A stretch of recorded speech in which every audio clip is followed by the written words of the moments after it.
think the biggest misconception is that growth is fueled by acquisition when it's actually fueled by retention. Client retention is won or lost in the first 90 days. And if you then want to 80-20 that, the first 7 days. I've never, ever, like hand on heart, regretted spending more than I'd planned to on a hire.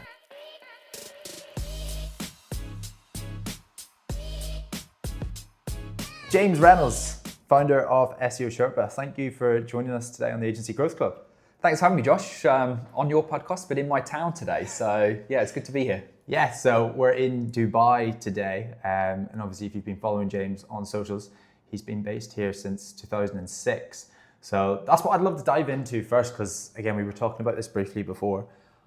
This is my first time in Dubai in my adult life, and I cannot get over just how much everything is growth focused. There's so much money here. How has that had an effect on being based here with SEO Sherpa? Yeah, macroeconomics of Dubai have definitely had an impact on the agency, but probably not in the way that you might think. There's a huge amount of wealth here, as you've witnessed, like just driving up and down the Sheikh Zayed Road that we're close to, you'll see, crazy blinged out sports cars, you'll see the huge towers, you'll see just the wealth surrounding you. However, despite all the wealth that's here, Dubai is still a relatively small economy, just based on population and size. There's, I think, around 10 million people in the UAE, growing fast, but still relatively small when you compare that to the UK market and you compare that to the US market, and obviously other major markets that are around the world. So from an agency standpoint, what it has given us is, I think, an opportunity to work with brands that we probably otherwise wouldn't do. So you'll see, a lot of the major corps that are here, all of the big banking institutions, I mean, basically everything is here, but their operations here are relatively small. We probably couldn't capture those types of businesses in other markets because they'd be locked down with one of the huge network type agencies.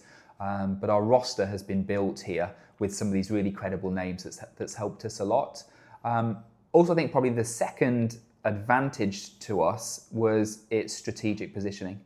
So Dubai, for many corporations, will be the central hub to the Middle East. Right. So we've been able to very easily access from here other markets like Saudi Arabia, Qatar, Kuwait, even some of Southern and Northern Africa as well. A lot of the businesses are headquartered here, so we can get easy access to them. In terms of competition, though, that's also growing. I mean, it's obviously been on your radar now for a little while, Dubai. I think certainly in the agency set as well, a lot of people are now thinking about building Dubai as their base. Yeah. So whilst the economy is really growing, as you would naturally expect, so is the level of competition, particularly in this kind of digital ecosystem that we operate. But I'm loving it here. I mean, I've been here, as you said, now for nearly 20 years. So I've seen a lot of change and a lot of growth, and it's still a great economy to be a part of. Lovely. And I think competition's good. And as well, like you mentioned, you were from a small kind of town in the UK that's like obviously a lot, probably slower paced than here. I'd say just even being in this environment, like I've only been here 3 or 4 days, and like my motivation is just through the roof. Like just because you're around so many things happening. Nearly everybody that I've talked to, I've asked them like what have they done, and they've all got like 8-10 different businesses, and they've been in this, and consulting seems a big thing over here as well. Yeah. But I can imagine just being in that environment is so good for growth. Yeah, exactly. I mean, just having those points of comparison, drive down the roads, go and see some of the villas, you think, holy smokes, there's people here that are doing serious stuff, and that drives you on to do more yourself. So yeah, definitely a motivating environment. I think it's just a level of sort of positivity, like a can-do attitude in Dubai, because everyone that is here has come to do something. Yeah. They've come to further themselves, start a business, or even sometimes, start a new life here. So very motivated, very forward thinking. And that's it's a good environment to be around. Awesome. And let's go into forward thinking, which is AI right now. What are you using as an agency owner? How are you using AI? How are you optimizing your life for that right now? Yeah, I mean the team are using it a ton. So I guess on sort of one side we've got the use of AI for operations. Mm-hmm. So tools that have been developed for agency efficiency. One example, the other day, one of our team came to the leads and said, I built a tool to help us optimize image alt tags using AI. We pop a set of images in, it spits it all out. That would have taken a huge amount of human hours in the past. We've then got, I would say, like agency operational type stuff as well. One thing one of my leads built was what we call Sherpa Brain. Right. Within the agency. It's like a custom GPT. We feed it all of our agency intel, and then the team can then go to that tool and then just ask a question. It will tell them how we do things at the agency using our SOPs and all of our documentation and stuff. Again, more team-led, but super useful. I would say the area that I've been using it personally the most is in prediction and forecasting. So last year we had a big project where we built in the agency something we called the CRPM, Client Retention Prediction Modeling. Right. And basically what this is a custom platform that we feed data into from clients to understand where we've got potential churn risk. Oh, wow. So it brings in data like what their current status of billing is. Are they in arrears? What is their typical time to payment? Where they are in their contract? Are they out of fixed term contract? Are they now rolling? And then other stuff like sentiment from the team, like what's the feedback been, and have they been turning up to meetings and attending stuff, and so on. So we put all of that data into this prediction model, and then it scores clients from 1 to 10, 10 being the highest, 1 being the lowest, and it is crazy accurate. We've had clients hit that 8 or 9 threshold. A week later, you'll see that their cancellation request has come in. So good. I mean, it's just able to piece all of this data together in ways that the human brain just can't, sort of model. Mm-hmm. So that's been really, really good for us. And as a result of that, we've then been able to, be much more on the front foot, let's say, in terms of getting ahead of those clients that are scoring higher on that prediction model to make sure that we, minimize the risk that they do actually then offboard. That's probably been the biggest use case that I can think of. I mean, aside from that, for myself personally, obviously using the main ones to kind of help me do my own tasks, idea generation for, let's say, new ad campaigns and stuff, which I still lead at the agency. Those sorts of things it's pretty useful for as well. Awesome, man. It's really, really interesting. Yeah, I was looking at bringing in a business consultant to look at both businesses and just kind of give us an bird's eye view of where we should be going, what improvements we should be doing. Yeah. And I decided, I was flying to Manchester from Portugal, so I had a 3-hour flight, and I decided to create a custom GPT. I was ask me every single question you can about the business. And I was in the air for 3 hours, just typing everything out, uploaded all our AI transcripts from our last 30 client discovery calls, slide decks, financials, everything. And it's crazy what it can do. I feel like it's even smart. Yeah, well, it is smarter than me. But I just shared it with the team last week, and what we try and do we've got a strategy call every week where we just kind of go over, brainstorm ideas. And I've only shared it with the team last week, and the difference in them coming with an idea and having nearly everything mapped out, or even 3 options off the idea as well, is just insane.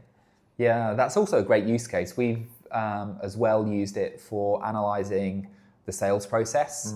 So just feeding in transcripts from our discovery calls and our strategy walkthrough calls, and then training the GPT on the actual scripts. That in itself saves a bunch of time. Me watching videos or the sales manager watching videos, they're just able to give that feedback straight away and then give guidance. You should have perhaps done this a little bit better, or you went off script here, or how about guiding the prospect in this direction. Super useful. And I'm sure both you and I are probably just touching the surface at this stage. The opportunity is just crazy. Yeah, absolutely. I was listening to the podcast My First Million, and it was a guy that he had a SaaS company that was doing 180 million a year, and he was talking about how he voice notes for 20 minutes before he goes to bed his GPT. And he's basically training it he wants to exit at $1 billion, right? But he's just sharing as much as he can as possible, and it'll give him like what his deliverables need to be every day, what his leadership team need to do, like how, like it'll like analyze market trends of like where his company and his niche is going, and like what he has to do, which super interesting. Yeah, really crazy. But anyway, James, you've been running your agency for just over 13 years now. Yeah. I'm sure you've seen a lot of agencies come and go. A lot of them live up to their hype and then disappear. What common misconception have you learned and seen as you've been growing your agency? I think the biggest misconception is that growth is fueled by acquisition when it's actually fueled by retention. Okay. It's so difficult to scale if you can't keep clients for a long period of time. And I'm talking, not months, I'm talking years. If you look at the real big agencies, they've got clients on their roster for 5-10 years. That's the sort of like time frame that they typically look at when they're trying to onboard clients. If you've got that level of consistency and predictability, then scale becomes straightforward.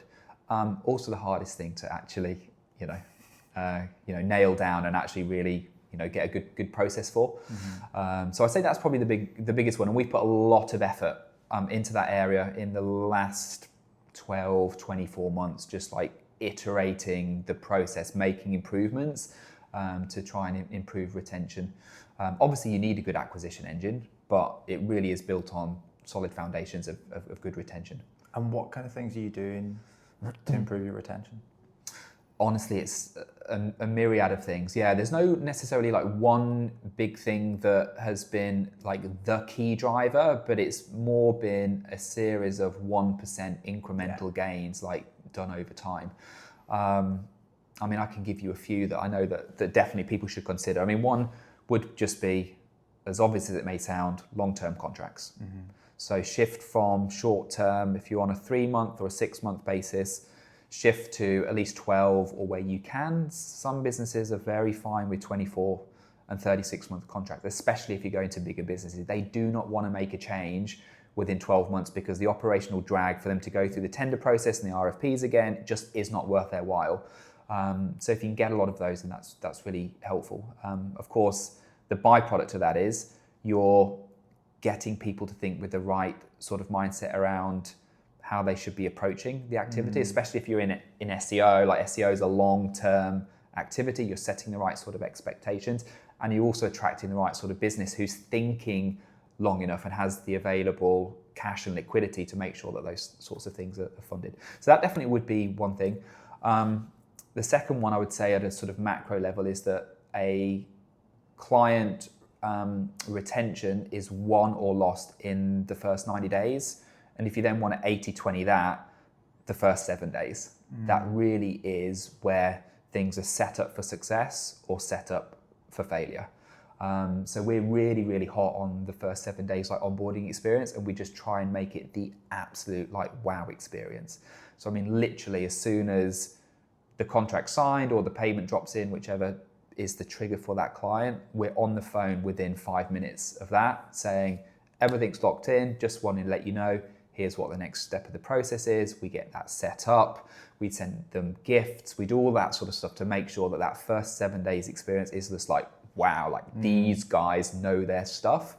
And then make sure that every single day of that first actual, for us, it's a 30-day period, they're getting some communication every single day.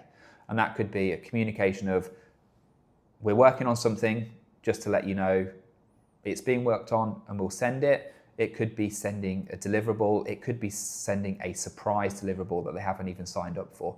We make sure that we over communicate in that period, because then as soon as a client comes on board, they know that, oh, I'm in safe hands here. These guys are on it. Nothing worse from a client standpoint of signing up and then hearing crickets and not knowing what's going on. Buyer's remorse kicks in, and then that basically just sets the relationship up for failure. I'll say that's probably the second thing on a macro level. And then the third thing I would say, again, sort of thinking relatively high level, and we could get down into the specifics, is always having something for the client to look forward to in the long term. Okay. So we're always building in strategic kind of check-ins, which typically for us is built around quarterly business reviews. And then at every quarterly business review, we'll kind of set out what that next plan is, so everything's clear.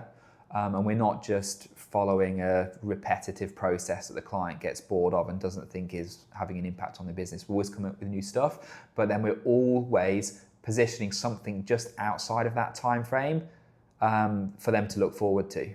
So it's like, okay, well, we're going to get through this set of work, but then there's also that other thing in the future. Okay, so I'm not going to want to leave yet because that thing's coming up. And then we're always doing that like far on into the future as much as possible. So they've always got reason to stick around, yeah. I love that. That's really, really smart.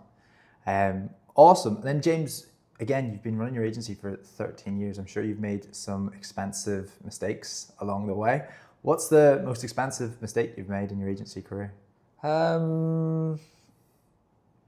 Probably cheaping out on talent. Like, yeah. I mean, I think I've always known conceptually that A players outperform B players, but in practicality, you get an A player, they might cost you 25% to 50% more, but they'll probably produce 5x in terms of output. I've never, ever, like hand on heart, regretted spending more than I'd planned to on a hire. Like every time I've had someone come to me that I'm like, oh, it's a bit more than I wanted to spend, but you can tell they're an absolute weapon. Like every time I brought those types of weapons into the business, I've just been blown away by what they've been able to produce. The challenge, I'd say though, especially in the early days of an agency, is just being able to attract those sorts of people. So I think whilst I knew it conceptually, and I was like, I always want to have better people, you can't always get them because an early stage agency maybe isn't that attractive to the very best talent that's out there. So I think to a certain extent, that's also like a progressive evolution of the agency. As the agency gets better, you know, your mission gets more dialed in, you start to work with better clients, you have a bigger vision, like more accolades, then more quality talent wants to work with you.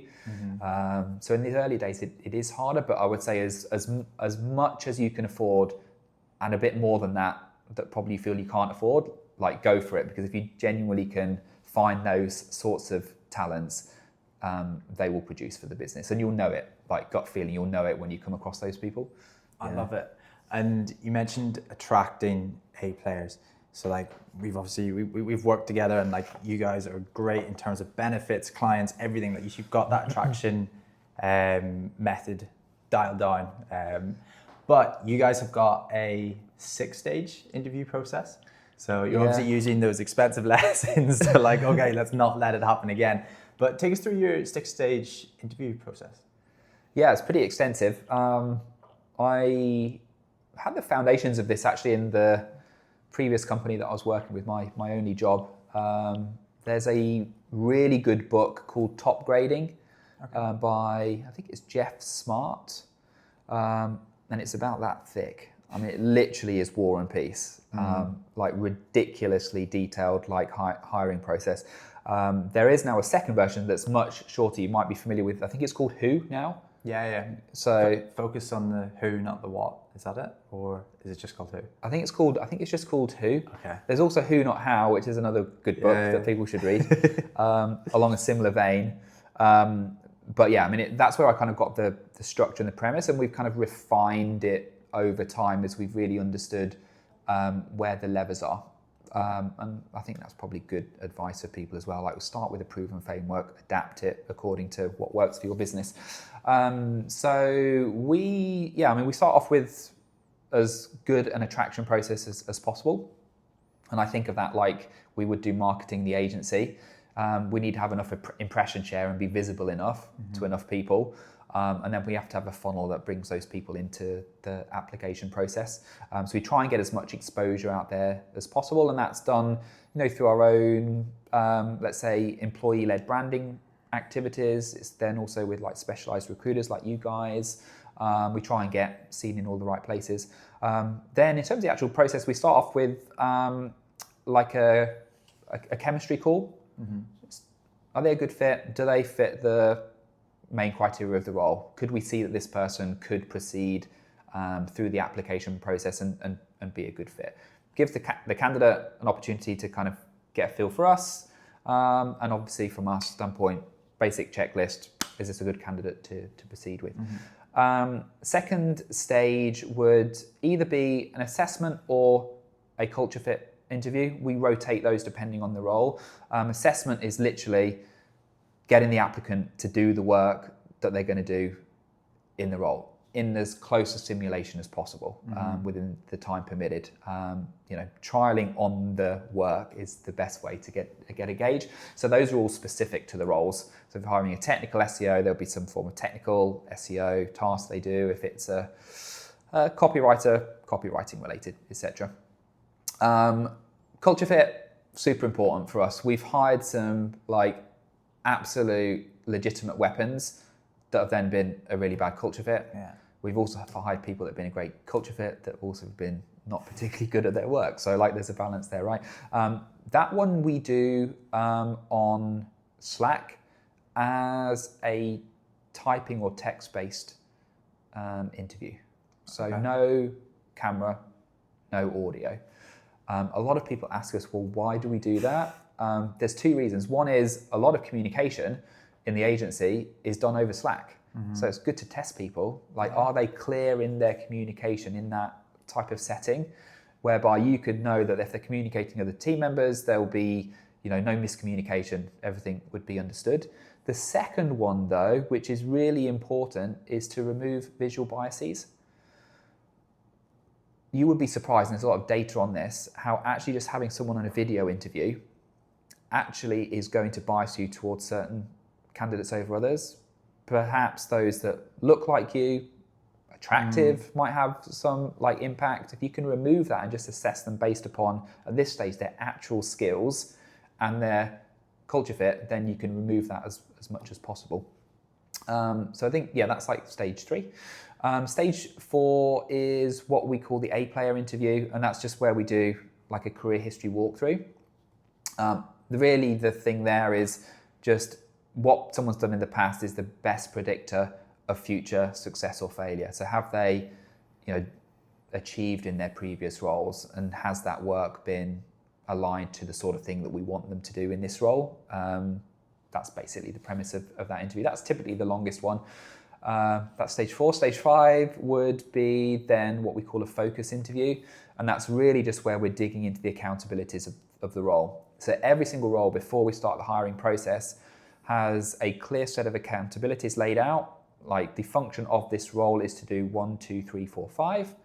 And the measure of success, if this candidate was successful, would be 1, 2, 3. So in 90 days, they will have achieved this, or in half a year, they would have achieved this. That's what success looks like.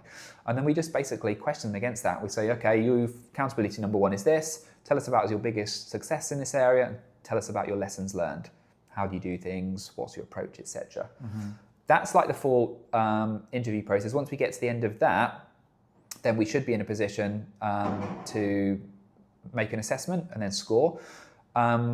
What we do, which is maybe unique, is that we have a hiring committee for that entire process. So it's never based on one person's single decision.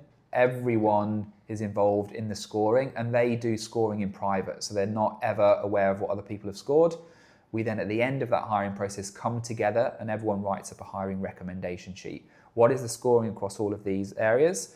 And what's your recommendation for hiring? Hell yes, inclined to hire, not inclined to hire, hell no. And then basically everyone reads each other's sheets around a table and then goes, based upon what I've read from other people, am I still aligned with the same recommendation, or have I changed my mind based upon what Josh has said about this candidate that I didn't see? They have a discussion and then agree the path forward. The final step, which is actually the most important and probably where I've made mistakes in the past, is then reference checks. So we do reference checks with the managers that they've talked about during the interview process. So we specifically ask for those managers' names when we're actually asking them about previous roles. And then we call them up and we ask the managers about the things that they've said in the interview.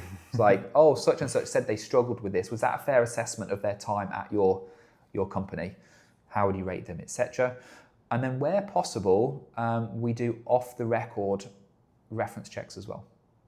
So if I can see that I've got a common connection that's worked with them in their previous role, I'll also call them up if they're available. Not always available, but sometimes those are the telling ones, because they're not expecting those references to happen, and you get a little bit more kind of insight. Everything goes well, reference checks check out, then that's it. Hiring done, offer made. Yeah, so it's pretty detailed. And it can take a long time, to the big frustration of my team. Sometimes they're like, we need to get people on board. Like, is there any way to speed this up? Honestly, you're much better to take your time on the front end than, as you know, like then onboard someone and then go through the whole process again, like 6 or 12 months later. But you can speed the process up. And we've now found a way to just basically just like block everything in advance. We do everything asynchronously now. So if it's a session on Slack, people don't need to be there in real time. They can go back and score later. Right. Same for the video interviews. We record it. Will be led by one of the hiring team. Other people can go back and watch it on 1.5 speed later on and score. And, through that, we can get through things a little bit quicker. Quick pause. If you're getting value from this conversation about scaling agencies and hiring top talent, I want to share something that might help you. Are you struggling to find A players for your digital marketing agency? We've got you covered. For SEO experts who turn rankings into revenue, head to SEOforhire.co. For paid media specialists who boost your bottom line, check out paidmediajobs.com. And if you're looking for foot rubs, you're definitely in the wrong podcast. All right, let's jump back into the episode. Absolutely. And I feel like when people hear that, they're like, that must take forever. But literally what you said, I think you're so much better off investing that time at the start rather than bringing somebody in, they're not a right fit. And then obviously the damage with that as well is they've been put into the team, and then the team have just tried to make friends with somebody, tried to do work with somebody, and now they're off again. So it can like damage the whole morale. Yeah, absolutely. And I think what we try to do as well now is, as part of people's individual career progression, is ensure that they are getting involved in hiring committees. So if they can see it from both sides, they've possibly had people come on board. They're like, oh my God, this person, like what a drag. I'm having to spend way more time with this person than I think I should do because they're not up to speed. Now they're willing and able to put that effort in on the front end to make sure the rest of their team get a really great ride when that person comes on board. And our litmus test now is we look at every single hire and we classify them. Do they raise the bar? Are they a bar raiser? Or are they a bar lowerer? So that means that every single person that we bring in must raise the average level of talent within the team. If they're not, by default, they're making the team worse. And we don't ever want to make the team worse. So that means that over time, we're trying to get better and better people as we go. Yeah, I love it. And so we mentioned client acquisition earlier, and I was in Miami in November at Ryan Stewart's mastermind, and it was all about client acquisition, And he just asked everybody in the room, what is everybody's main source of client acquisition? And I think there was 30 people that said referrals, and there was 30 people like basically in the room. And although referrals are a great success metric that you're doing a good job, people are talking about you, it's not an accurate forecasting tool. You can't look down the line at like, okay, that's how many leads we're going to bring in, that's how much we can grow the team, that's how much we can do everything else. So if we stay away from referrals, what's SEO Sherpa's biggest client acquisition channel? What are you kind of guys doing with that? Yeah, referrals actually fairly far down the list for us. Not because we don't focus on it. It's like, in terms of LTV, in terms of sell through. So referrals tend to refer other people a lot. It's a great channel for us, but it doesn't make up a high total proportion of our revenue. Closes really well. So we don't need many of those leads, but definitely not a large contributor for us. Like overall, 50% of our leads are organic, 45% are paid. Organic would consist of organic search, content marketing, and community-led initiatives. We do a lot of like events, masterclasses, workshops where we invite our ideal client profile into. 45% of leads would come through paid channels. Paid would be paid search. It would be like the directories, like your clutches, where we pay to have quite a lot of prominence, SEMrush directories, these sorts of things. And then we also do quite a lot of brand-led /direct response advertising across like meta platforms, so Facebook, Instagram, those would be the main things. In terms of what contributes the largest proportion of revenue, funnily enough, it's actually what we specialize in, and that's SEO and PPC. In terms of like pure client numbers and total revenue contribution, those two are pretty evenly matched, paid search and organic search. In terms of what is most profitable for us, that has the highest cost per acquisition to lifetime gross profit ratio, by far and away, it's account-based marketing. So networking, just building relationships through LinkedIn, these types of things, crazy profitable. I mean, it's literally like a 1 to, I think, 20,000 ratio, which is just like, but I mean, part of that is the fact that a lot of that would be sort of founder-led, and I can't really put a cost to that, whereas most of the things I can. So that one's definitely the most profitable channel for us. Also, we try and mix it up. I think what I've really learned as an agency owner in this stage of growth is that you really want to have multiple traffic sources and never be too reliant on one. In your early phase of growth, I think that's probably not necessarily good advice, because you want to find one channel and really double down on it to get that sort of scale. But then once you're at a certain like level, and it's probably northwards of $1 million a year, then think about trying to diversify your channels and have more sort of brand reach. And at the moment, really now, like as a general direction, we're shifting from direct response to branding-led activities. And in the past, like 70% of our work would have been on SEO, Google Ads, etc. We're now slowly trying to switch that to be more community-led branding work, this type of thing, because we've definitely seen that it brings a higher yield of client and a better quality of client for us. Yeah. Awesome. I love that. And you mentioned founder-led content. So again, it's crazy. Still in today's age, I still chat with some agency owners and founders that are like, why would I be posting on LinkedIn? I've got a business to run, right? And you've done really, really well at it. You've been on loads of great podcasts. You've got, I think, like nearly 50,000 followers on LinkedIn. And yeah, you post some really, really good content. So what would your advice be to those agency owners that are still just like, it's crazy that I'm even asking this question, but they're still on the fence of posting? Yeah, I understand it though, because I mean, I'm I think a little bit of a reluctant like founder-led. I mean, I enjoy it. I love writing and producing content, so that part I enjoy.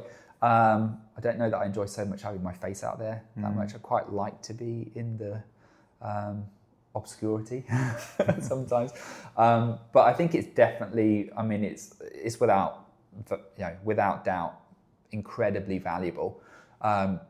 If not from the standpoint only of like opportunity, just from the level of trust.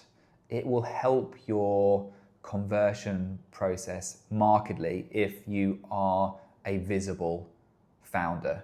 If people can really understand and see the people behind the business, and they can see that they are leading voices, they're putting information out on this topic, it really, really helps with that acquisition process in general, like the conversion flow. And really great, I would say, more than it necessarily for me personally has been an activity that's driven a lot of client acquisition. It's really helped with talent acquisition. Like, we've got quite a lot of visibility on LinkedIn, so we get a pretty decent funnel in for people that want to work with us. So even if you're not thinking about it to get clients, if you want to build a great team, being active socially and particularly on LinkedIn is something that you really should be doing. Yeah, absolutely. And an example of that is we work with iPull Ranks and Mike King over in New York. And again, what we put together to try and like convert these A players is like a private landing page with like videos and just everything about the company, like interview style questionnaire type of things. Nice. And the difference of somebody like Mike King and like yourself, who like you're out there in your space, you're doing events, you're active on LinkedIn and stuff. We've had people jump up and down on video calls when you mention like, oh, it's Mike King. Like, what? I've been like a massive fan for him for like 10 years, whatever. And again, literally what you said in terms of like talent acquisition, like it makes such a difference. Yeah, definitely. Yeah, we've been running these workshops and sort of masterclasses recently, and we've been getting sort of people turn up to that, and like they've been saying, oh, I've been following your content for like 5 or 6 years. This is like a real privilege, to meet you. And I'm like, this is actually, it's nice to hear that, because you don't understand or realize also the impact that you can have on, people getting started in their career, and like helping guide and motivate them as well. Like, you can have, a pretty significant sort of impact on those people. So yeah, definitely something that people should do if they're reluctant. Lovely. And James, so for me, we've had the business maybe 3.5 years, so very, very early. And I feel like our ideal client profile has changed drastically from the start, when you're used to just bring anybody that wants to hire, let's bring them in. And now we're getting a lot more strict with it. I'm sure over your 13 years, your ICP has evolved. Yeah. How has that evolved? It's definitely scaled up. I think I started probably selling the majority of SEO packages like $500 a month back in 2012. So that was where I started at. So yeah, we've definitely grown in terms of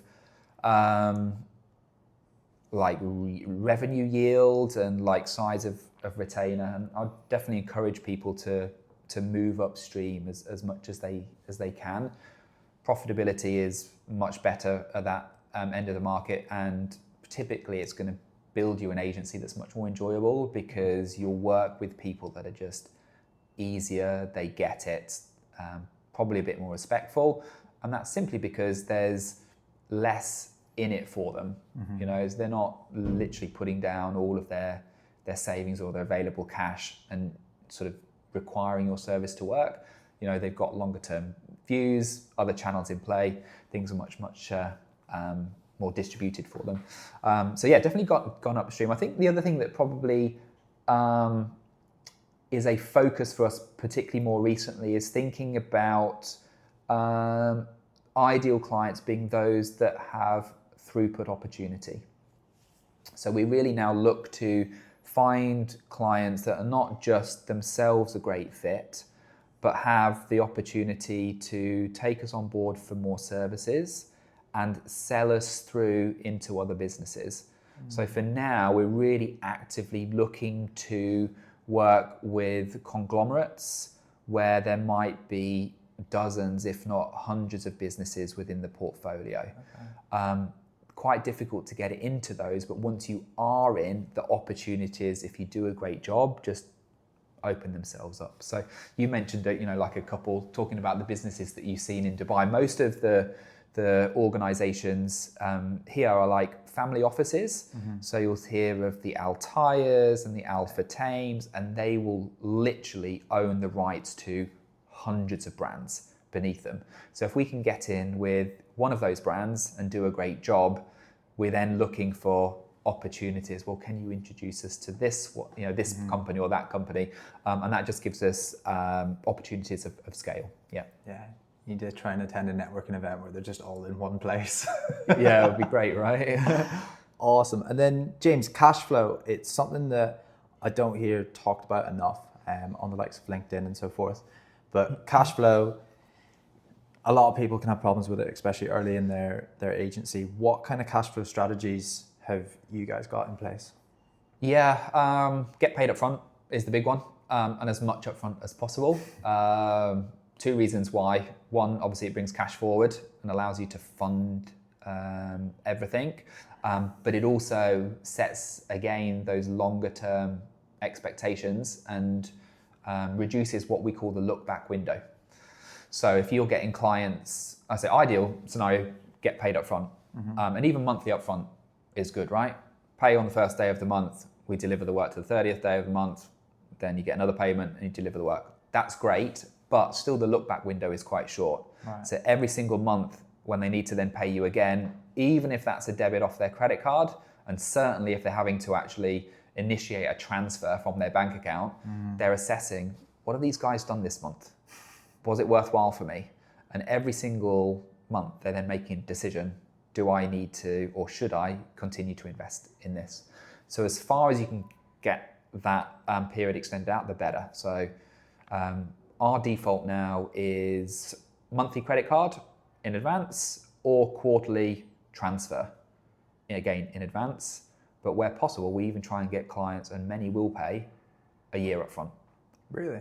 Yeah. Wow. And the bigger businesses will do that because it's better for budgeting for them, and many will have a budget to consume. And of course, you can also incentivize them for doing that. Like, it is advantageous for you to give a 10 or maybe even a 20% discount on an annual retainer to get all money up front, because you know that they're not going to churn. They're locked in for 12 months. And therefore, you can predict, well, they're not going to leave at month 8. You've got them for 12 months. And they're most likely to give you the time necessary to then be able to deliver your work. So that by the end of that look back window, which is now 12 months ahead, you've got 12 months of work in the bag, and you've probably got a really good result for them, as opposed to that review happening every 1 or 3 months. So that thing, I would say that's really, really important. From an operational standpoint, our main metric that we're measuring is our costs and expenses, our 2-month costs and expenses versus available cash. So essentially, we're always ensuring that we have at least 2 months cash in the bank that will cover all costs and expenses for a 2-month period, which is a relatively small amount. However, our business is based completely on retainer. Yeah. So the likelihood, we could have 25% of our clients not paying us and we'd still be good for a year in that scenario. So very, very unlikely that we have a mass fallout of clients and they don't pay us. We can have a relatively short amount of cash, let's say, available to us.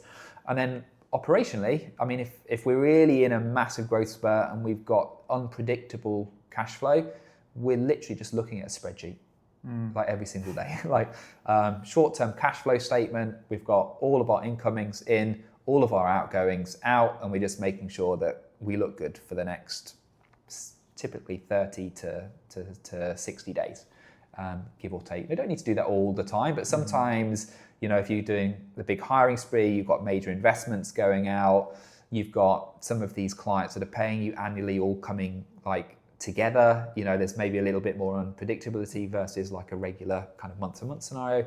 Literally looking at a spreadsheet, and then we just look down at, we might have a problem here. Okay, probably shouldn't invest in that thing just yet. And I found there's loads of cash flow prediction softwares that plug into Xero and all those sorts of things. Nothing beats a spreadsheet because it's manual. You can adjust it accordingly, and you can have a little bit more kind of nuance in there than just a number that's being spat out to you. So that's worked really well for us. Lovely, very interesting. And James, what's been the hardest skill you've had to develop as an agency leader? I would say adaptability, because your role as an agency owner when you get started is very different to your agency owner when you've got a 20-person headcount versus a 50-person headcount. So you really need to be able to adapt and transition and learn new skills from very much being, on the tools to off the tools and being strategic. So definitely skill development. I think the second thing that's been more of a sort of learning curve for me recently is being able to be very comfortable with letting go of things, and having distributed decision making and allowing your key leaders, which you should be bringing into the business, to make decisions on your behalf. I love to be involved in everything. I love to be involved in service design. I love to be involved in marketing. I want to be doing those things. So sometimes it's very difficult to sort of hand that over, but the only way to grow and scale is to be comfortable with other people taking those things on. And even if they don't do it exactly as you want, if they can get 80% of the way there and they can free up a significant portion of your time to work on higher yield, more strategic activities, then it's definitely worth your time. But hard to do because as entrepreneurs, we like building and creating, right? So absolutely, and I feel like that's such a pain point of so many of the agency owners I've had on this. Where we've talked about that, and it's always delegation and trying to remove yourself from working in the business to on the business. But something that I'm really, really interested in is, so you mentioned removing yourself from going in the business and focus more on like a strategic level. Yeah. What kind of strategic things are you doing? Like what to those people to those agency owners that are working in the business and their goal is, okay, I need to remove myself, work on those strategic things. What kind of are those things that move the business for you? Can be all sorts of stuff. Yeah, I mean, like product or service line development, looking at new markets that you can access. Very much top of mind for me at the moment is business acquisition and looking at like agency purchases in markets that we want to enter. I mean, really, everything in business as a leader is strategy. And what is strategy? It's prioritization. Yeah. Of all of the available opportunities that are out there to me, what is the one thing that is going to move the needle the most for us at this particular moment in time? And then putting all of your energy and attention into that. I would say what's really important is just to make sure that you give yourself the time to see those things. And I think where agency owners can go really wrong is, as you've sort of alluded to, like be in the work all of the time. Unless you get that step back and you have that separation from the business, it's very, very difficult to do. So some things that have been really transforming for me, one is just like blocking my days. So I have like 2 days that are just completely free days. No meetings, nothing else in, and that would be what I would call a make a day. And that's working on the big strategic, needle moving activities. And then my other 3 work days of the week are what I call manager days. And that's where I'm available for the team. Meetings happen on those days. Internally, that's where I've got appointments with, vendors or whoever else I need to be speaking to. That's my, sort of tactical kind of work days. And then every quarter, I'll book out a think week, which is basically me just getting off the grid, hopefully going somewhere that's nice and exotic and away from the business, and just being with a book in my own headspace so that I can think about, right, based upon the last sort of 12 or 13 weeks of execution, where do we go next? What is the next 12 or 13 weeks priority that we need to kind of work on? If you don't build those in and make those the highest priority, you'll just be sort of treading water on a hamster wheel, just in the same position constantly. Yeah, I love that. And I love that you gave those examples, because that would have been so valuable to me at the very, very start. I would have loved to hear that, because it took Joe Davies, Fat Joe, as in that's his company. If anybody doesn't know his company, I'm not calling him fat. I remember him telling me, he was like, you can't be a busy CEO and expect the business to be like going forward, because if you're busy within meetings and everything, you can't step away from the business and look at it from a strategic level of like where you want it to go. And it was him that then told me to every 3 months go away for like a long weekend, shut off from everything, and just like focus on, okay, like, right, you're not in the business right now, you're looking at where do you want it to go in the next year, 2 years, 3 years, 4 years. And it was a massive change for me, and I feel like I'm going to keep on doing that for the rest of my life. Yeah, I mean, it's really great advice, but it's also hard to do because you kind of feel guilty. Like you've got your team working and then you're like just away with nothing on the agenda. It's kind of difficult to come to terms with, but you have to understand that you're the only person in the business that has got the full context to make those strategic decisions, and therefore your ability to make those decisions must be protected. And that's really just giving you the headspace away from everything, just to separate and look back and go, right, where does the compass need to take us next? What is that direction? Awesome. And I think that's a great way to end this on the last question. So that compass, where does it take us?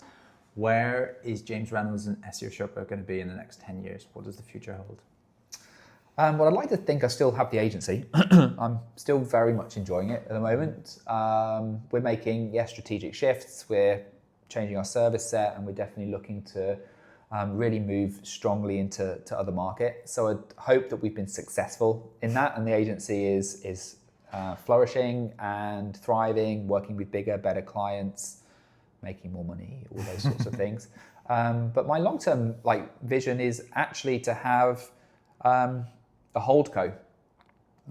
We've learned a lot in building our own business that I think that we could now make strategic acquisitions and put our blueprint into other businesses and operate those in a holding company environment. I would get excited about working with businesses in different markets. For me, that's probably going to be lead gen. That's what we know.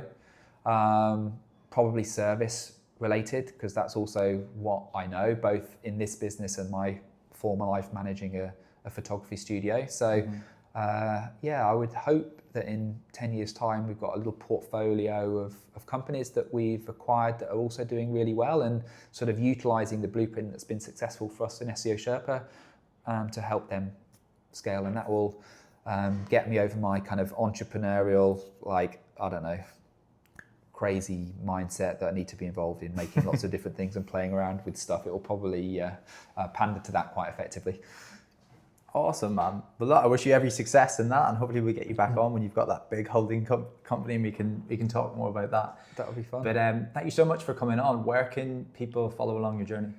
Yeah, I would say probably the best place is LinkedIn. It's where I'm most active. On all of the other socials, Instagram, Threads, Twitter, etc. I'm Follow James. Nice and easy to remember. And of course, the brand, if they want to see what's happening at the agency, it's SEOsherpa.com. Hey everyone, I hope you enjoyed that video and got some kind of value from it. If you did, please make sure to leave a comment in the comment section and let me know any feedback that you have for future videos.